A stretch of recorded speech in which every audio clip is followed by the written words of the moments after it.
이 시간은 예수님께서 왜 이 땅에 오셨는지, 그리고 오셔서 이 땅에서 이루신 것이 무엇인지에 대해서 살펴보기를 원합니다. 사도 요한이 1장에서 계속적으로 예수님에 대해서 강조하신 것이 무엇입니까? 예수님의 본체는 말씀이다, 로고스이다 임을 밝힙니다. 예수님은 태초전부터 성부 하나님 아버지와 함께 거하셔서 모든 만물을 창조하신 성자 하나님이 우리 인간의 육신을 입고 이 땅에 오셨다라는 것입니다.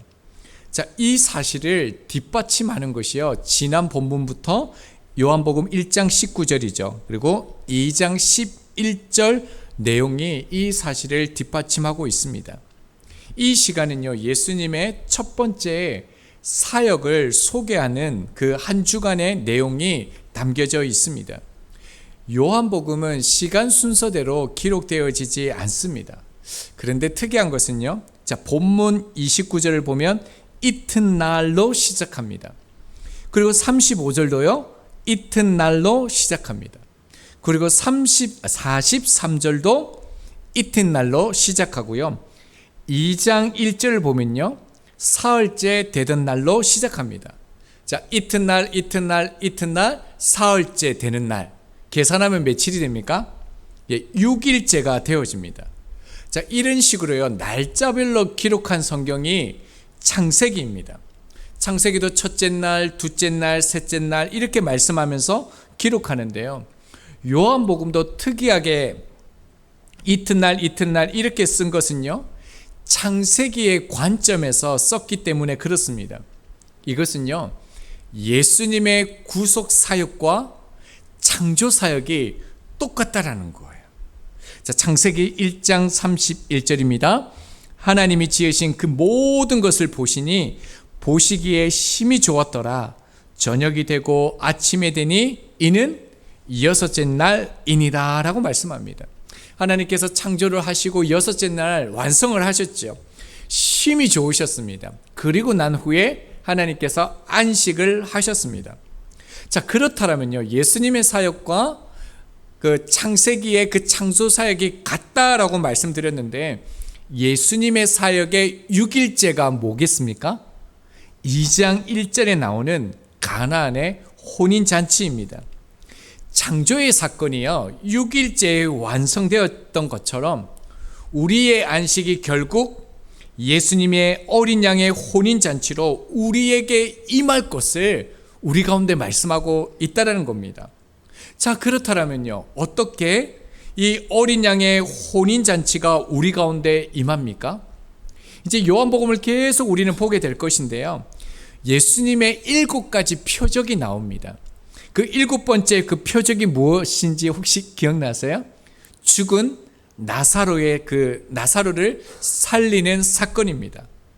즉, 예수님의 죽음과 부활을 통해서요, 이 어린 양의 혼인잔치가 우리 가운데 완성될 거라는 거예요. 우리가 하나님의 나라에서 참된 안식을 이룰 수 있게 되어진다는 것입니다.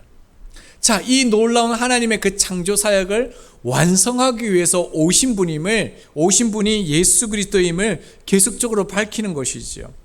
자, 이 놀라운 말씀을 증언하는 증인이 지난주에 나왔는데 세례 요한이었습니다. 세례 요한이 언제 등장했습니까? 첫째 날에 등장했죠. 자, 창세기도 보면 첫째 날에 하나님이 누구신지에 대해서 설명을 합니다. 자, 그러면요, 세례 요한이 첫째 날에 무엇을 설명합니까? 예수님이 누구신지에 대해서 설명했다는 것입니다. 그러니까 예수님께서 세상을 다시 창조하시고 회복시키기 위해서 예수님이 육신을 입어 세상에 이 땅에 오셨다라는 것을 밝히는 것이죠. 한번 본문을 통해서 자세히 살펴보겠습니다. 29절입니다. 이튿날 요한이 예수께서 자기에게 나오심을 보고 이르되 보라, 세상죄를 지고 가는 하나님의 어린 양이로다 라고 말씀합니다. 세례 요한이 지금요, 이제는 너희들이 율법으로 구원받는 게 아니다라는 겁니다. 죄를 회개함으로 구원을 받을 수 있음을 선포했습니다. 지금 수많은 인파들이 그에게 몰려들었고요, 회개함으로 세례를 받았습니다. 자, 이제요 세례 요한이 증언한 바로 그분이 이튿날에요 육신을 입고 세례 요한 앞에 서는 것입니다. 그분을 만날 때 지금 세례 요한이 뭐라고 얘기합니까? 보라, 세상 죄를 지고 가는 하나님의 어린 양이로다 라고 얘기하고 있습니다. 자, 원문에 가깝게요 더 정확하게 표현하면 이렇게 얘기해야 됩니다. 세상 죄를 지고 가는 하나님의 그 어린 양이다 라고 얘기합니다. 그냥 어린 양이 아니라 그 어린 양이라는 거예요. 어린 양이라는 이 표현은요 신약 성경에 단 4번밖에 나오지 않습니다. 오늘 본문 29절요 그리고 36절 그리고 사도행전 8장 32절 그리고 베드로전서 1장 19절에 나옵니다. 유대인들은요 이 어린 양 하면요 바로 알아들을 수 있었습니다. 그들은 유월절 어린 양을 잘 알고 있었기 때문입니다. 하나님의 그 어린 양이라는 이 말은요 구약에서 예언한 출애굽한 그 출애굽 사건 때 이스라엘 백성들을 살린 바로 그 어린 양임을 밝힙니다. 하나님께서 그 아브라함을 선택하시고 후손을 주시겠다라고 약속하셨습니다. 그리고 가나안 땅에 거하게 하셨습니다. 그런 그에게 10년 만에 다시 나타나셔서 아들을 약속하시죠. 그리고 그 아들을 통해서 열방이 복을 받을 것이라고 약속하셨고요. 그 아들의 후손들이 애굽으로 가서 430년간 거하다가 다시 가나안 땅으로 오리라고 약속하셨습니다. 이 내용이 창세기 15장까지의 내용이죠. 말씀대로 요셉을 통해서 야곱의 70명의 후손이 애굽으로 내려가게 됩니다. 그곳에서 430년을 거하게 되어집니다. 그런데 요셉을 알지 못하는 왕이요 등극하면서 이스라엘 백성들에게 고통이 찾아오게 되어집니다. 이스라엘 백성들은 고통 중에 하나님을 부르짖습니다. 하나님은 그 기도를 들으시고요 모세를 보내서 이스라엘 백성들을 구원하셨습니다. 이 구원의 사건 중에 10가지 재앙이 있습니다. 이 10가지 재앙이 중요한 것은 하나님의 살아계심과 하나님께서 애굽의 신들을 심판하는 내용이 드러나기 때문이죠. 9가지 재앙에도요 바로가 마음을 돌이키지 않습니다. 그래서 하나님께서 마지막 재앙 그 장자의 죽음을 통해서 그들을 이끌어내시겠다라고 말씀하십니다. 왜 장자의 이 죽음이 특별하냐면요 장자는 대표 원리를 가집니다. 장자를 죽이겠다는 것은요 장자만 죽이겠다는 말이 아니라 다 죽이겠다는 말입니다. 그러나 이 마지막 심판의 때에 하나님은 규례를 정하셔서요 살아날 수 있는 길을 우리 가운데 열어주셨습니다. 그것이 그 어린 양이죠. 어린 양을 잡아서 그 피를요 문설주와 임방에 바르면 죽음의 사자가 그 집을 넘어가겠다라는 것이었습니다. 유월절 희생제물로 선택된 어린 양은요 흠없고 점없는 1년 된 수컷이어야 했습니다. 이스라엘 백성들은요 그리고 이 말씀을 믿은 사람들은 하나님의 지시대로 어린 양을 잡아 그 피를 발랐습니다. 그리고 그 결과 애굽에서의 그 끔찍한 종살이에서 벗어나 구원을 얻을 수 있었죠. 예수님이 바로 그 어린 양이라는 겁니다. 이사야서 53장 7절입니다. 그가 곤욕을 당하여 괴로울 때도 그의 입을 열지 아니하였으며 마치 도수장으로 끌려가는 어린 양과 털 깎는 자 앞에서 잠잠한 양같이 그의 입을 열지 아니하였도다. 대속의 제물로서 그 어린 양으로 오신 분이 이 예수님이라는 것을 지금 증거하고 있다는 겁니다. 그래서요 누구든지요 예외가 없습니다. 예수님의 피를 우리의 온몸에 바르면요 우리도 죽음을 보지 않는다라는 겁니다. 그래서 세례 요한의 표현이 무엇입니까? 세례 요한은 이스라엘의 죄를 위해서라고 말하지 않습니다. 어떻게 표현되어 있습니까? 세상 죄를 지고 간다라고 얘기하고 있습니다. 그래서 누구든지요, 예수님을 우리의 온몸에 바르면 죽음의 사자가 넘어가는 것입니다. 구원을 받게 되는 것이지요. 그러면서 세례요한은 또 뭐라고 얘기했냐면요, 세상 죄를 지고 가는이라고 표현했습니다. 이 지고 가는이라는 이 헬라어 단어는요, 신약 성경에 이제 더러 나타나는데, 앞에 있는 것을 제거하다, 빼앗아 간다, 없애버리다라는 의미로 사용되어집니다. 자, 이 단어가 동일하게 사용되어진 것이요, 요한복음 19장 15절입니다. 그들이 소리 지르되 없이 하소서, 없이 하소서. 그를 십자가에 못 박게 하소서. 빌라도가 이르되 내가 너희 왕을 십자가에 못 박으랴? 대제사장들이 대답하되 가이사 외에는 우리에게 왕이 없나이다 하니. 지금 빌라도 법정이죠. 빌라도는 예수님이 죄가 없다는 것을 알았습니다. 그래서 죽이고 싶지 않았습니다. 예수님을 살려주고 싶었습니다. 그래서 유대인들에게 예수님을 향해서 뭐라고 얘기합니까? 너희 왕이다 라고 얘기하고 있습니다. 여러분, 세상 사람들은 참으로 왕 대신 그 예수님을 거부하고 있는데, 빌라도는 뭐라고 얘기합니까? 너희 왕이다 라고 얘기합니다. 내어 주겠다라는 겁니다. 그런데 사람들이 뭐라고 했다고요? 없이 하소서, 없이 하소서라고 얘기하는 거죠. 이 없이 하소서, 이 단어가요, 지고 가는 이 단어와 똑같은 단어입니다.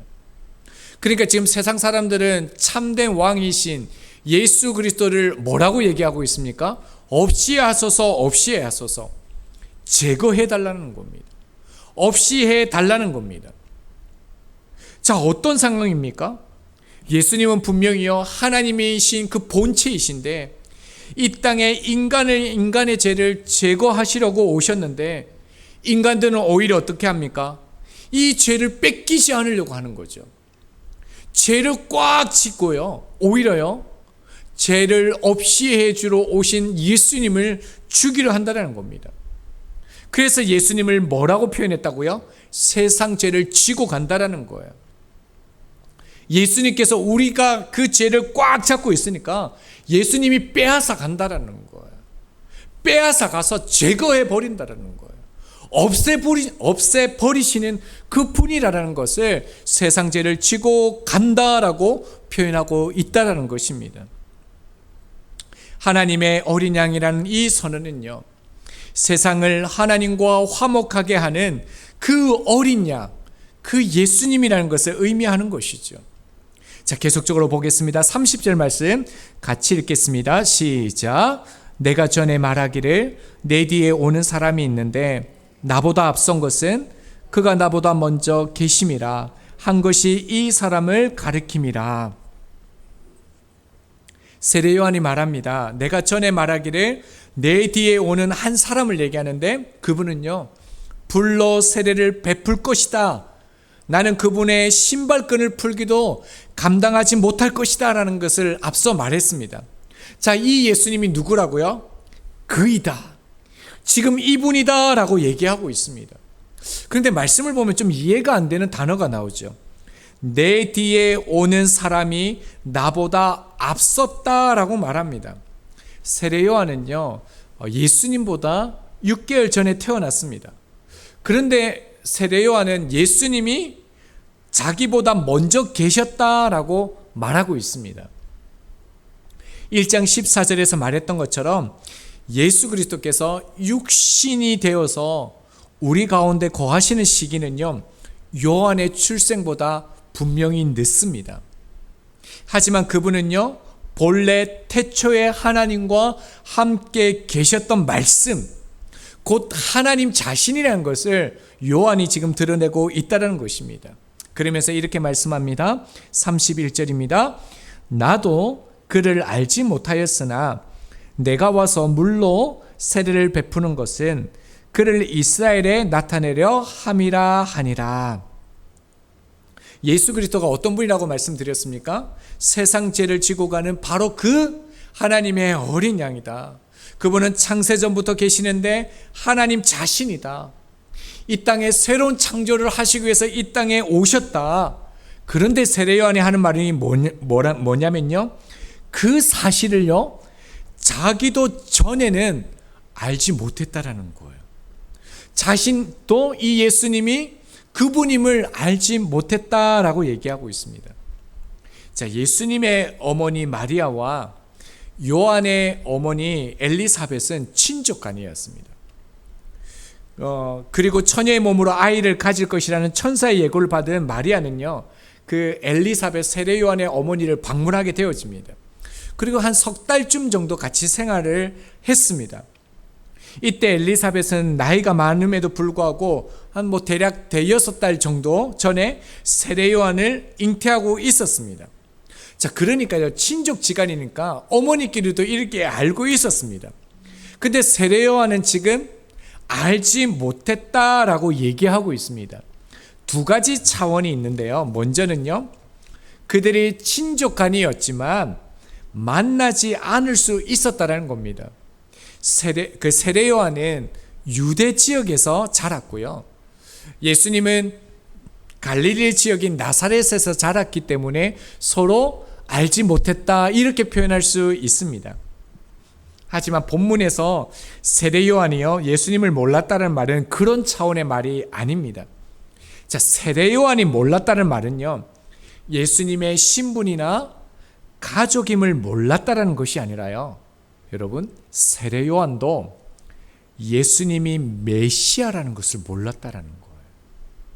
그런데 지금 이 예수님이 메시아라는 것을 이제는 알게 되었다라는 것을 놀라운 고백을 하고 있다라는 거예요.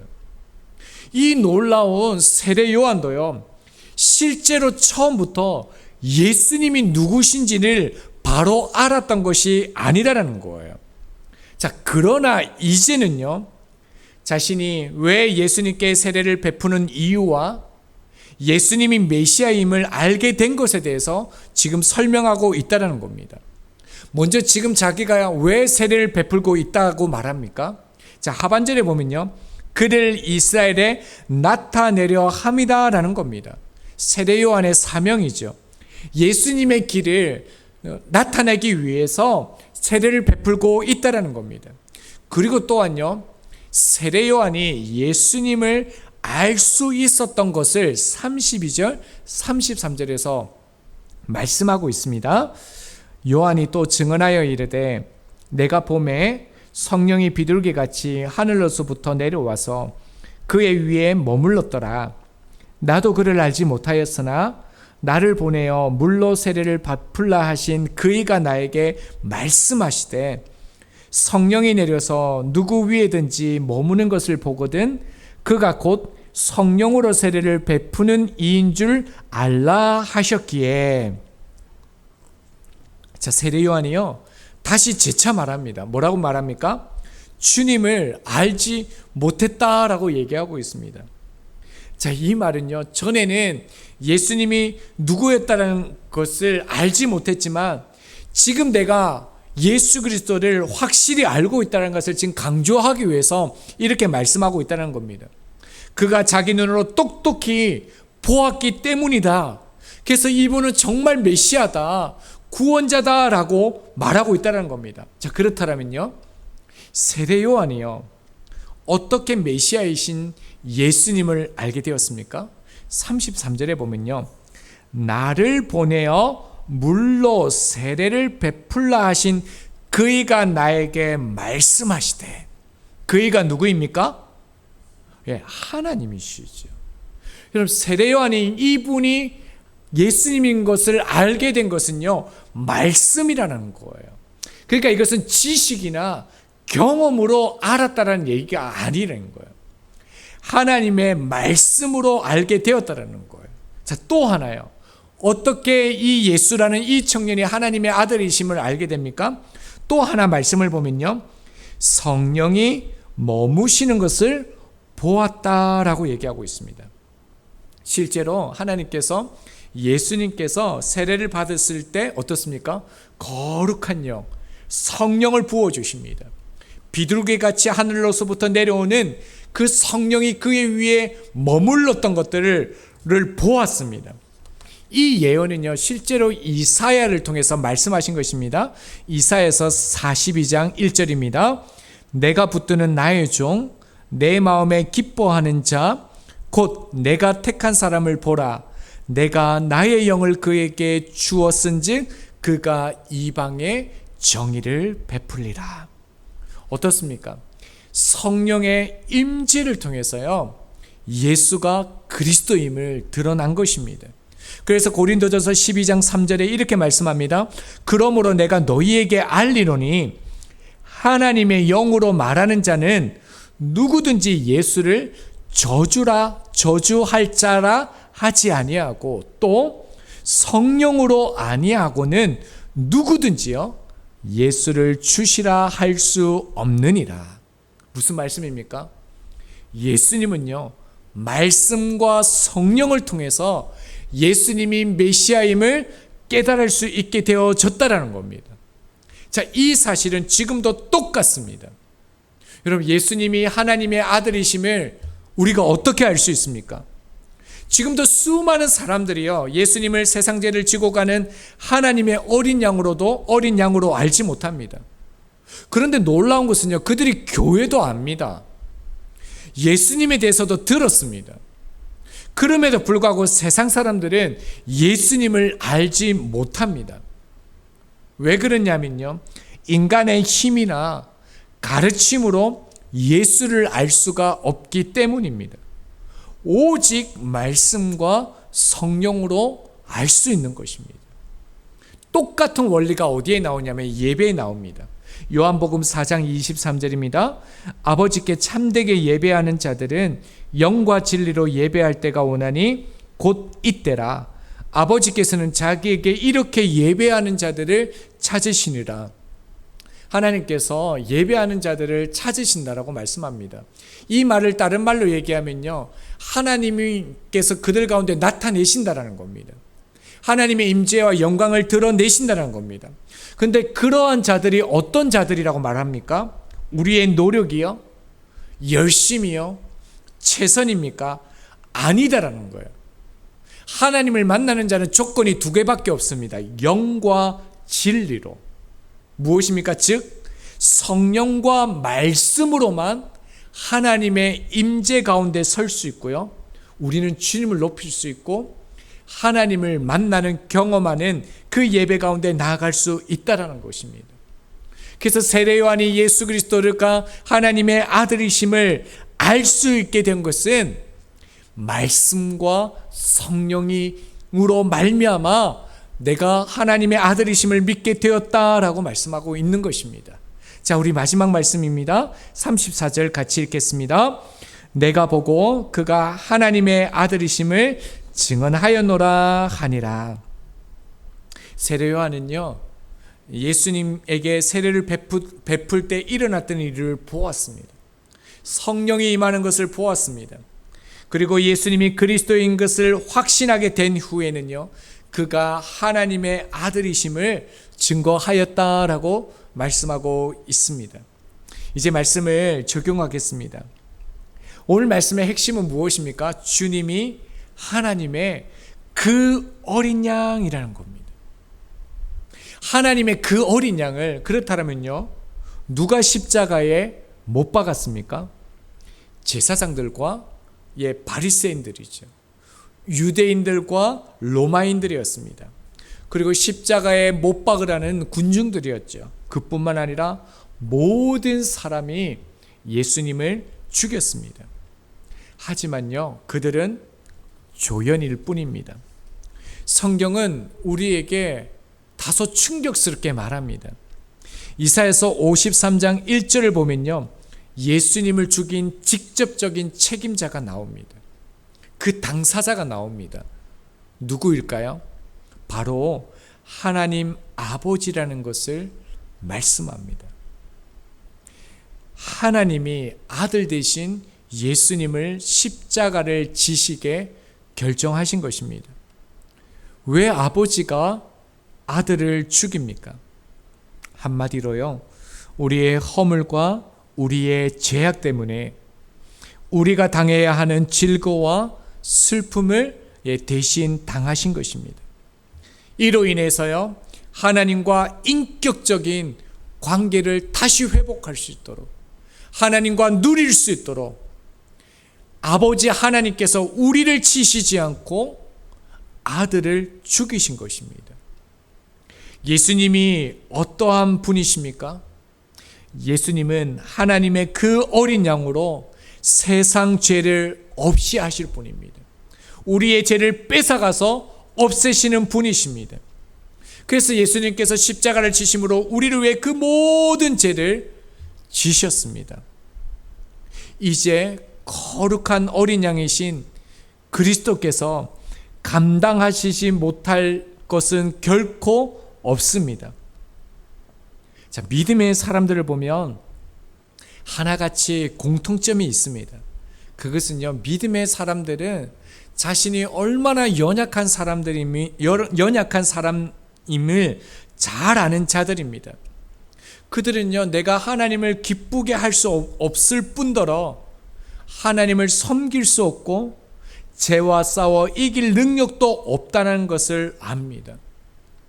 그래서 믿음으로 사시는 그분들을 보면 오히려 이렇게 고백합니다. 저희가 주님께 한 것은 죄밖에 없습니다 라고 고백합니다. 여러분, 그러나요, 그럼에도 불구하고 우리가 승리할 수 있는 이유가 있습니다. 우리가 그러한 연약한 존재임에도 불구하고 우리가 승리할 수 있는 이유는요, 우리가 능력을 가진 것이 아닙니다. 우리가 대단히 준비되고 강하고 능력이 있어서 견디고 이기는 것이 아니라요, 바로 그 어린 양이신 주님 앞에 나아갈 수 있고요, 주님 앞에서 울 수 있는 존재이기 때문입니다. 여러분, 우리는 주님 앞에서 울지 않기 때문에 할 수 없는 것입니다. 저희가 좌절하고 실패하는 이유는요, 환경과 문제가 아니라 바로 그 어린 양이신 주님 앞에 나아가지 않기 때문입니다. 그분에게 피하지 않기 때문에 유혹에 빠지는 것입니다. 주님과 동행하지 않는다라고 하면요, 여전히 내가 얼마나 연약한 존재인지를, 그리고 그분의 능력이 필요한지 아직 잘 몰라서 그렇습니다. 여러분은 신앙생활이 뭐인 것 같습니까? 신앙생활이라는 것은 신앙생활을 하면 할수록, 말씀을 알면 할수록이요, 주님과 동행하면 할수록 자신의 연약함과 자신이 아무것도 할 수 없다는 것을 깨닫게 되는 것이 신앙생활인 것 같습니다. 그래서요, 우리들은 예수님께 가야 합니다. 날마다요, 바로 그 어린 양이 지신 십자가 밑에 나가야 합니다. 그리고 날 위해 십자가 지신 주님의 보혈 아래에서 우리는 새롭게 일어서야 합니다. 나를 아시고 나의 문제를 아시고 나의 대적을 아실 뿐만 아니라 모든 문제의 본질을 아시는 주님께 나아가야 합니다. 예수 그리스도의 그 십자가 앞에 서면요, 그 어떤 것이라도 회복되지 못하는 것이 없습니다. 예수님이 지신 바로 그 어린 양이 지신 예수 그리스도의 그 십자가 앞에 나아가면 그 어떤 것도 바뀌어지지 않는 것이 없습니다. 반드시 회복되어집니다. 왜냐하면요, 십자가에서 모든 것이 시작되어지기 때문입니다.